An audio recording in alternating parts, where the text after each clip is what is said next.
అడగండి క్వశ్చన్ అడగండి. కాదురా, నువ్వు నా టీచింగ్ వే ఆఫ్ టీచింగ్ చూసావు, మమ్మీ వే ఆఫ్ టీచింగ్ కూడా చూసావు కదా. ఇద్దరిలో నీకు ఏది బెస్ట్ అని కాదు, డిఫరెన్సెస్ చెప్పండి. బెస్ట్ నాట్ బెస్ట్ అంటే ఎవరో ఒకరు హట్ అవుతాం కాబట్టి డిఫరెన్సెస్ చెప్పండి. డిఫరెన్స్ ఏం లేదు, మీ దాంట్లో చిన్న చిన్నవి చెప్పారు వాళ్ళకి. ఇప్పుడు ఇద్దరు చెప్పేది ఒకటే. ఇప్పుడు కానీ మీరు మమ్మీ దగ్గరికి వెళ్ళి మమ్మీ మీ దగ్గరికి వచ్చిందనుకోండి, మీరు ఎలా చెప్తారు, మమ్మీ కూడా వాళ్ళకి అలానే చెప్పింది. ఎందుకంటే వాళ్ళకి అంత డీప్ వెళ్ళ ఉండవు, ఈజీగానే చెప్తారు, ఫాస్ట్గా చెప్పేస్తారు. మమ్మీ ఆ పెద్ద పెద్దవి ఉంటాయి కాబట్టి అవన్నీ అలా హార్డ్గా చెప్పింది. ఇప్పుడు మీరు మమ్మీ దగ్గర ఉన్నారనుకోండి, అనుకోండి అనుకునేది చెప్పొద్దు. వేరే వేరే గ్రేడ్స్ కాబట్టి డిఫరెన్స్ చెప్పలేదు. గ్రేడ్స్ వేరే వాళ్ళు ఉన్నారు, వేరేగానే చెప్తారు. అంటే ఎవరి స్టైల్ వాళ్ళు ఫాలో అవుతున్నావా? ఇప్పుడు వాడు చెప్తాడు చూడు, చెప్పరా. అంటే డాడీ మోస్ట్లీ అందరికీ ఈక్వల్ కేర్ తీసుకుంటారు, కానీ వీక్ స్టూడెంట్స్కి కొంచెం ఎక్కువ. నువ్వు అందరికంటే ఎక్కువ కేర్ వీక్ స్టూడెంట్స్కి తీసుకుంటావు. అంతేనా? మెమరీస్ చెప్పండి. నాతో సబ్జెక్ట్స్ ఎక్స్ప్లెనేషన్, మ్యాథ్ ఎక్స్ప్లెనేషన్స్ చూసావు కదా. మిగతా సబ్జెక్ట్స్ అంటే ఇప్పుడు సోషల్ ఫర్ ఎగ్జాంపుల్ వాళ్ళ ఎక్స్ప్లెనేషన్ అది, అలాగే రిమైనింగ్ సబ్జెక్ట్స్ కూడా అలాగే ఎక్స్ప్లెయిన్ చేస్తాం కదా, చేయడం చెప్పచ్చు. అంటే ఏమేమి సబ్జెక్ట్స్? వేరే సబ్జెక్ట్స్ సోషల్ నీకేమి ఎక్స్ప్లెయిన్ చేశానో ఆ ఎక్స్ప్లెయిన్ చేసింది మళ్ళీ మీతో చెప్పించుకోవడం. మమ్మీ అలా చెప్తాను, డాడీ సోషల్ చెప్తాను. డాడీ అయితే మీరు చెప్పినవన్నీ మాకు అర్థమయ్యేలా చెప్తారు. మమ్మీ కాస్త అంటే డిఫికల్ట్ వర్డ్స్ తీసుకొని చెప్పింది. అంటే నేను పూర్తిగా ఎక్స్ప్లెయిన్ చేయను, ఆ డిఫికల్ట్ వర్డ్ మాత్రమే ఎక్స్ప్లెయిన్ చేస్తాను, మీరు డీటెయిల్గా ఎక్స్ప్లెయిన్ చేస్తారండి. సరే, డాడీతో ఉన్న మెమరీస్, నాతో ఉన్న మెమరీస్ చెప్పర్షి ఫస్ట్. గుర్తుండాలి. ఇప్పుడు నువ్వు 10th అయిపోయింది, నువ్వు మళ్ళీ వేరే టీచింగ్కి అలవాటు వెళ్ళిపోతున్నావు. మా మెమరీస్ ఏంటి నీ మాటల ద్వారా? ఏంటి మమ్మీ ఇంత లేట్గా అడిగావు, ఏంటి మమ్మీ ఇంత లేట్గా అడిగావు అన్నట్టు కాకుండా, ఏ నేను మాట్లాడు నువ్వు మాట్లాడారు ఒకటేసారి మాట్లాడతాను. వండర్లా వెళ్ళాం, ఐలాండ్ వెళ్ళాం. అయి కాదు, డాడీ మెమరీస్ చెప్తున్నావా? ఇప్పుడు అన్ని మెమరీస్ చెప్పాలంటే ఏంటి? సర్లే, జిఎస్ఎంఎల్కి వెళ్ళాం. ఆ మెమరీస్ కాదు, మామూలు ఏదైనా సరే. ఎవరు మోటివేషనల్ స్పీచెస్ ఎక్కువ ఇస్తారు? డాడీ. ఏమి ఇస్తారండి? వండర్లాలో అంతే కదా. మోటివేషనల్ స్పీచెస్ అంటే మీ ఫ్యూచర్ని ఎలా డిజైన్ చేసుకోవాలి, మీరు ఎలా మీ ఫ్యూచర్ని, నేను చెప్పిన మెయిన్ పాయింట్స్ ఏంటి చెప్పండి. నేను చెప్పిన మెయిన్ పాయింట్స్ ఏంటి? ఇప్పుడు ఏంటి, క్లాస్ 11 స్టార్ట్ చేసే ముందు నువ్వు ఒక్కటే అయినా వేస్ట్ చేసావు అనుకోండి, 20% ఆఫ్ ది లైఫ్ నీ వేస్ట్ అయిపోద్ది అని క్యాలిక్యులేషన్స్.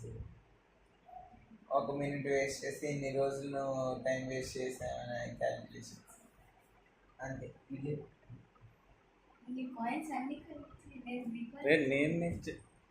ఎవరో ముందు మాట్లాడినట్టు నువ్వు చెప్పు అంటారంటారా? మన ఇంట్లో మనం ఫ్రీగా చెప్పుకోవాలి. అసలు నన్ను అడిగితే నేను బోల్డ్ పడవల చెప్పేస్తా. అడుగు, నన్ను క్వశ్చన్ అడగండి. Same question. ఏం క్వశ్చన్? బడబడా చెప్తున్నావు కదా. సేమ్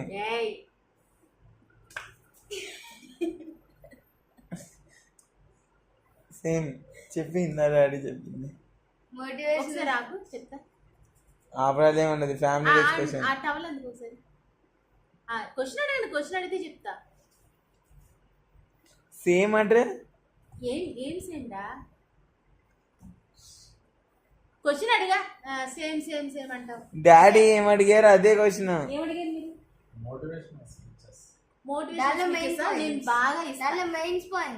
నువ్వు ఇమ్మనిలే, డాడీ చెప్పిన దాంట్లో ఏంటి మెయిన్ పాయింట్స్? నువ్వు ఉన్నప్పుడే కదా చెప్పేది. ఓకే నువ్వు చెప్పు, నువ్వు చెప్పు. డాడీ ఏం చెప్పా నాకేం తెలుస్తుంది? డాడీ క్లాస్ చదువు చాలా ఇంపార్టెంట్. ఎందుకంటే మేము ఇప్పటికీ చదువుకుంటున్నాం. చదువు వాల్యూ తెలియకే మేము ఇక్కడికి ఆగిపోయాం. ఇప్పుడు తెలుసుకొని ఇప్పుడు అంటే ఒక్కొక్కరు స్ట్రైన్ అవుతున్నాం. ఏంటి ఎలా చదువుకోవాలి. కానీ ఒక విషయం చెప్తున్నా, 20 ఏజ్లో కూర్చొని 18 అవర్స్ 16 అవర్స్ కూర్చొని చదవడం వేరు, 30 to 40 వచ్చేసరికి 5-6 అవర్స్ కూర్చోవడం వేరు. ఎక్కువ 5-6 అవర్స్ కూర్చోవడం అనేది ఎక్కువ అయిపోతుంది. అదేందా ఇప్పుడు అనిపిస్తుంది ఆ 5-6 అవర్స్ చదివితేనే అయ్యో ఏంటి ఈ వాల్యూ ముందు తెలియలేదేంటా అనిపిస్తుంది. ఇప్పుడు నేను ట్యూషన్ నుంచి వచ్చేసరికి 10 అయింది టైం, 8:30 నుంచి 10 వరకు. అంటే నేను ఆల్రెడీ 7:30 నుంచి పిల్లలు వెళ్ళిపోయిన తర్వాత నుంచి స్టార్ట్ చేస్తే కానీ మ్యాథ్స్ కంటిన్యూషన్ చాలు. మరి 4:30 నుంచి ఉన్నాం కదా ట్యూషన్లోనే, అవునా? మరి అప్పటి నుంచి ఉన్నదాన్ని మరి కంటిన్యూ అంటే చదువు మీద ఇంట్రెస్ట్ ఉండబట్టే కదా. ఏంటి పిల్లలకి ఎలా చెప్పాలి, ఏంటి వాళ్ళకి అర్థమయ్యేలా చెప్పాలంటే ముందు మన ప్రిపరేషన్ ఎలా ఉండాలి, ఏంటి అంత స్టిచ్ చేసుకొని చదువుతాం. మీరు ఒక్కటే అర్థం చేసుకోవాలి, చదువు వాల్యూ ఇప్పటికి తెలుసుకున్నాం కాబట్టి మేము ₹1 కూడా దాచుకోకుండా మీ మీదే పెట్టి చదివిస్తున్నాం. అది ఎవరికో తెలియాలని కాదు, మీ ఇద్దరు అర్థం చేసుకొని చదివితే చాలు, అదే హ్యాపీ. మోటివేషనే కదన్నా, మోటివేషనే కదా ఇది. ఎందుకు ఏంటి మోటివేషన్? దీంట్లో నీకు అర్థమైంది ఏంటి? కన్క్లూషన్ చెప్పు. అంటే మీరే అలా చదువుతుంటే మేము కూడా చదువుకోవాలి, అది టైం వేస్ట్ చేసుకోకూడదు. మాకు మా ఏజ్లో ఎవరు అలా చెప్పలేదు, మీకు 1కి 100 సార్లు చెప్తూనే ఉన్నాం. నీకు ఇప్పుడు మా దగ్గర 10 లక్షలు ఉన్నాయి అనుకోవచ్చు, వాడికి 5 లక్షలు నీకు 5 లక్షలు ఇస్తే మీ ఇద్దరికి ఈక్వల్ ఇచ్చినట్టు. ఎందుకు అలా ఊపేస్తున్నావు ఫోన్ని? అయినా స్టేబుల్గానే ఉంటుంది ఫీచర్ ఫోన్లో. ఇప్పుడు అదే ఇవ్వాలి, ఖచ్చితంగా ఇవ్వాలి. ఆ 5 లక్షలు వాడు సేవ్ చేసుకుంటాడు, నువ్వు ఖర్చు పెట్టేసుకుంటావు, ఏం చేసుకుంటావు తెలియదు. మళ్ళీ రేపొద్దున నాకు 2 లక్షలు ఖర్చు అయిపోయాయి, నా దగ్గర 3 లక్షలే ఉన్నాయి అనుకోవడానికి లేదు. ఇప్పుడు ఇద్దరికి ఈక్వల్గా చదివిస్తున్నాం.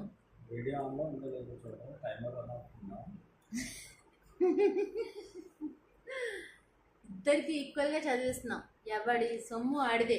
రేపొద్దున నాకు ఎంత ఇచ్చారు అనడానికి ఆస్కారమే లేదు అసలు. ఆస్కార్ అవార్డే లేదు. ఇంకేమైనా పాయింట్స్ ఉన్నాయా సత్య గారు? ఇంకేం చెప్పాలి మీ ఇద్దరికి? అంతే, నేను మెయిన్ ముఖ్యంగా చెప్పేది అదే, బిహేవియర్ ఇంపార్టెంట్. అశోక్ ఒక 10 days నుంచి ఒక టార్గెట్ ఇచ్చాను. అట్లీస్ట్ మార్నింగ్ లేచిన తర్వాత టు డూ లిస్ట్ ప్రిపేర్ చేసుకుందామని చెప్పాను. దాని ఆఫ్టర్ మళ్ళీ పడుకునే ముందు ఏమేమి కంప్లీట్ చేశాను, కంప్లీటెడ్ లిస్ట్ ప్రిపేర్ చేసుకుని ఏమేమి పెట్టిన ఉన్నాయి, నెక్స్ట్ డేకి క్యారీ ఫార్వర్డ్ చేయాలో ఉంటాను. లేకపోతే కొత్త పాయింట్స్ ఏంటి, కొత్త టార్గెట్స్ ఏమి పెట్టుకోవాలి, ఇవన్నీ డైలీ ప్లానింగ్ ఖచ్చితంగా ఉండి తీరాలి. అదే చెప్తున్నాను. ఇప్పుడు ఎలా పెట్టుకోవాలి ఏంటి అని కన్ఫ్యూజ్ అవుతున్నారు ఏంటి అశోక్? Very easy. ఇప్పుడు నేను నాతో ఫర్ ఎగ్జాంపుల్ ఏం లేదు నాన్న, ఫస్ట్ మనం మార్నింగ్ అట్లీస్ట్ మీరు 6కో 6:30కో లేచారనుకో, 6:30 to 7 o'clock ఫ్రెష్ అవ్వాలి, వాష్రూమ్కి వెళ్ళాలి, వాటర్ వేసుకుని వాష్రూమ్కి వెళ్ళాలి, బ్రష్ చేయాలి. ఇది ఫస్ట్ టార్గెట్. అంటే అట్లీస్ట్ 6:30 to 7:30 మధ్యలో అన్నీ అయిపోవాలి.